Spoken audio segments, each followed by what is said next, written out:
சொந்தமாக YouTube channel நடத்த வேண்டுமா? நீங்களும் பிரபல ஆங்கர் ஆக வேண்டுமா? உடனே சேருங்கள் Pandey school of journalism. Contact 7388242242. சகோதரிகளே, இளைஞர்களே, பொதுமக்களே மற்றும் என் உயிரிழந்தான அன்பு தமிழர்களே அனைவருக்கும் என் முதல் வணக்கத்தை தெரிவித்துக் கொள்கிறேன். இந்த சொல்லின் சொந்தக்காரர்களோட சொல் இனி என் மூலம் தமிழ்நாடு முழுவதும் தொடர்ந்துட்டே இருக்கும். இது நான் சொல்லிக்க பெருமையாக சந்தோஷப்படுறேன். புதுக்கோட்டை மாவட்டம் புதுசு இல்லை, எத்தனையோ முறை மாவட்டத்துக்கு வந்திருக்கேன். ஆனால் ஒவ்வொரு முறையும் தேசிய முற்போக்கு திராவிட கழகம் தொண்டர்கள் என்னைய சர்ப்ரைஸா தான் கொண்டு வந்துட்டு இருக்காங்க. ஏன்னா யாரெல்லாம் சொன்னாலும் தேமுதிக முன்ன மாதிரி இல்லையோ, எங்களோட தொண்டர்கள் இன்னமும் கேப்டனுக்காக விசுவாசமாக இருக்கிற தொண்டர்கள் இருந்து இந்த கட்சியை அவங்க தோல்ல சுமந்துட்டு இந்த தேரை இழுத்துட்டு வந்துட்டு இருக்காங்க. உண்மையிலே இப்பேற்பட்ட ஒரு தொண்டர்கள் எங்களுக்கு கிடைச்சிருக்குது. கேப்டன் சொல்ற மாதிரி நாங்க செஞ்ச புண்ணியம் தான், அதை நான் சொல்லுவேன். இந்த காதலி விழா அழைப்புக்கு வந்து சில மாதங்களுக்கு முன்னாடி என்னை வந்து டேட் கேட்டிருந்தாங்க. கண்டிப்பாக நான் வரேன் அப்படின்னு நான் சொல்லியிருந்தேன். நம்ம மாவட்ட செயலர் கார்த்திகேயன் கேட்டிருந்தாரு, நம்ம தலைமை செயலர் பாடசாலை அண்ணனும் எங்க டேட் கேட்டிருந்தாங்க. இன்னைக்கு சங்கரன் அவனோட இல்ல விழாவுக்கு இன்னைக்கு நான் வந்திருக்கேன். அப்புறம் ஏன் இதை நான் சொல்றேன்னா, மார்ச் மாதம் ஏப்ரல் மாதம் டேட் கேட்டாங்க. அன்னைக்கு வந்து நான் வந்து உங்களோட தம்பியாக கேப்டனோட மகனாக இருந்தேன். ஆனா ஏப்ரல் 30 பிறகு தேசிய முற்போக்கு திராவிட இளைஞரை செய்யறாங்க. அப்போ இளைஞரை செயலர் ஆனதுக்கு பிறகு முதல்ல ஃபர்ஸ்ட் வர மாவட்டம் புதுக்கோட்டை மாவட்டம் தான். அப்போ கார்த்திகேயன் என்ன சொல்றாரு, நாங்க சிறப்பாக செய்யற தம்பி, நீங்க வாங்க அப்படின்னாரு. அவர் சொல்லுக்கு இலக்கணமாக 100% செஞ்சு இன்னைக்கு அவரோட அனைத்து தெரிவித்துக் கொள்கிறேன். நான் கூட நினைச்சேன் நம்ம போயிட்டு ஃபர்ஸ்ட் புதுக்கோட்டை போறோம் அப்படின்ட்டு. அப்புறம் சென்டிமெண்டே எனக்கு ஒரு தோணுச்சு. மதுரை மாநாடு முடிஞ்சு கேப்டன் ஒரு பொதுக்கூட்டம் அறிவிச்சதே புதுக்கோட்டை மாநாடு. இந்த மாவட்டத்தில் கேப்டன் ஒரு மிகப்பெரிய ஒரு கூட்டத்தை கூட்டி ஒரு பொதுக்கூட்டம் அறிவிச்சார் 2007. நான் சொல்ற மாதிரி தேமுதிக 2.0 ஸ்டார்ட் அதுன்றது இன்னைக்கு கேப்டன் தலைவரை மனிதனை தாண்டி தலைவரை தாண்டி இன்னைக்கு தெய்வமா இன்னைக்கு ஒவ்வொரு இல்லத்திலும் ஒவ்வொரு உள்ளத்திலும் இன்னைக்கு கேப்டன் வாழ்ந்துட்டு இருக்காரு.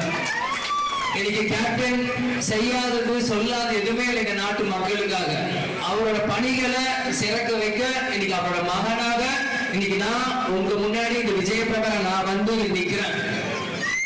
இன்னைக்கு பல பேர் சொல்லுவாங்க, இது வாரிசு அரசியல், தம்பி கேப்டனோட இடத்த தம்பி வராங்கன்ட்டு.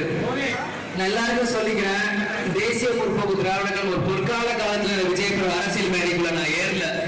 எத்தனையோ சோதனைகள் எத்தனையோ வேதனைகள் தாண்டி ஒரு தொய்வான காலத்துல இந்த விஜயபிரகாரம் அரசியல் மேடையில் ஏறி இருக்கிறேன்னா எங்க தொண்டர்களுக்கு அந்த நம்பிக்கை அந்த தைரியம் நிச்சயம். தேமுதிக எதுக்காக ஆரம்பிக்கப்பட்டது இந்த கட்சி, அதுக்கான இலக்கை நாங்கள் அடைஞ்சே தீருவோம். 2026 நமக்கான தேர்தல் காலம். நான் எப்பயும் போல சொல்றேன், இப்பயும் சொல்றேன், எல்லா ஈகோ பொறாமை, நீ பெரியவனா நான் பெரியவனா இந்த மாதிரி கட்சிக்குள்ள போசி இதெல்லாம் தூக்கி ஓர வைங்க. உங்க தம்பியா நீங்க என்னை கூப்பிட்டீங்களா, நான் உங்களுக்காக வந்து நிக்கிறேன்ல, அதுக்காக நம்ம எல்லாருமே நம்ம கை ஒன்றுபட்டு 2026 தேர்தலில் தேமுதிக என்ற தேரை இழுத்து இன்னைக்கு நான் ஜெயிக்கிறேன் போக்குறது முக்கியம் இல்ல. இத்தனை வருஷம் இந்த கட்சிக்காக கேப்டனுக்காக என்னை சுத்தி நீங்க நிக்கிறீங்களா, நீங்க ஒவ்வொருத்தரும் கோட்டைக்குள்ள போகணும். உங்களோட நிழலாக கேப்டன் மகன் நான் உங்க கூட நிக்கணும்.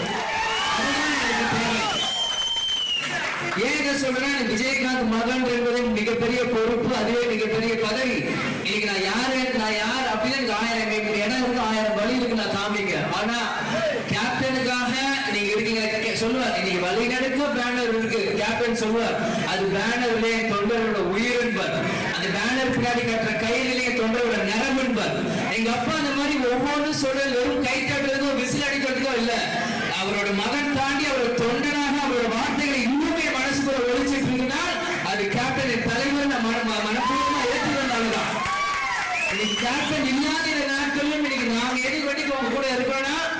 எங்க அப்பா கடைசி வரைக்கும் இருந்து அவங்களை கரை சேர்க்க முடியாத சூழ்நிலையில் அவரோட மகனாக நான் அனைத்து பொறுப்பும் என் பொறுப்பாக எடுத்து இன்னைக்கு உங்களோட நிக்கிறேன்னா கண்டிப்பாக நம்ம தொண்டர்கள் ஜெயிக்கணும், நீங்களும் நம்ம அந்நியாரோட கோட்டைக்கு போகணும். ஒரே காரணம் தான்.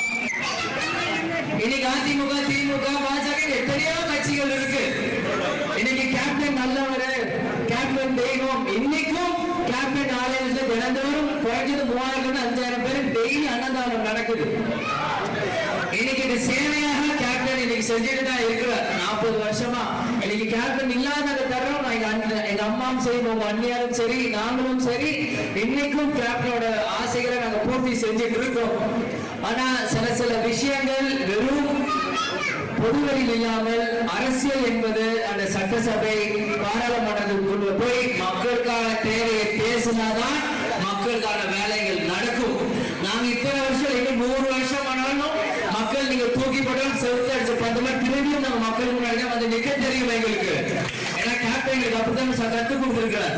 ஆனால் உங்கள் பிரச்சனை, உங்களுக்கு ரோடு போடணும், தண்ணி வசதி வேணும், பஸ் வசதி வேணும், உங்களுக்கு வேண்டிய ஒரு சின்ன சின்ன விஷயங்கள் அரசாங்கம் செய்யணும்னா உங்க வீட்டு மகனாக, உங்க வீட்டு பிள்ளையாக தேமுதிக காரர் ஒருத்தவங்க இருந்தாதான் உங்களுக்கு வேண்டியது எல்லாமே நடக்கும்.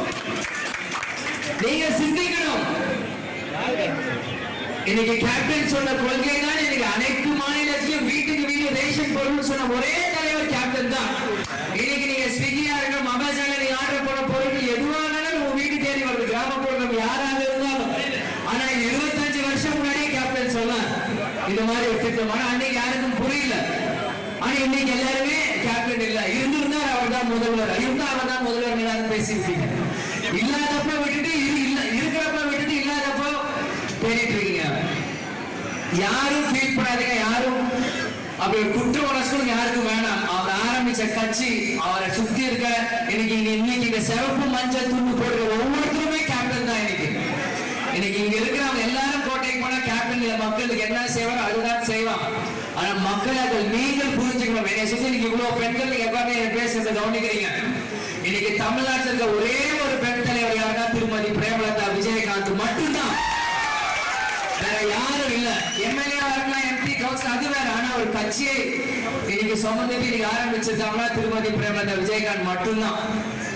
எங்க அப்பா உடல்நிலை சரியில்லாதப்போ சும்மா எங்க தமிழ் ஜான்சி ராணி பேர் வைக்கல, கேப்டனை முதுகுல சுமந்துட்டு அந்த குழந்தை மாதிரி கட்சியை குதிரை மாதிரி சவாரி செய்து ஒரு தனி பெண்மணியா இன்னைக்கு வரைக்கும் அவங்க சவாரி செஞ்சுட்டு இருக்காங்கன்னா அவங்களோட ஆளுமை மக்களுக்கு உங்களுக்கு புரியணும்.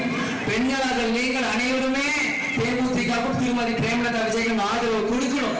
பெண் உரிமை நீக்கப்பட்டு பெண் உரிமை காக்கப்படும் வீட்டுல இருந்து பேசினாப்பட்ட ஒரு பெண் ஒரு ரோட்ல நிக்கிறாங்கன்னா அவங்க ஆதரவு கொடுத்து அவங்க பின்னாடி லட்சக்கணக்கான பெண்கள் நிற்கும் ஒரு யுத்தம் உருவாகும், ஒரு அடுத்த கட்ட தலைவர்கள் உருவாங்க.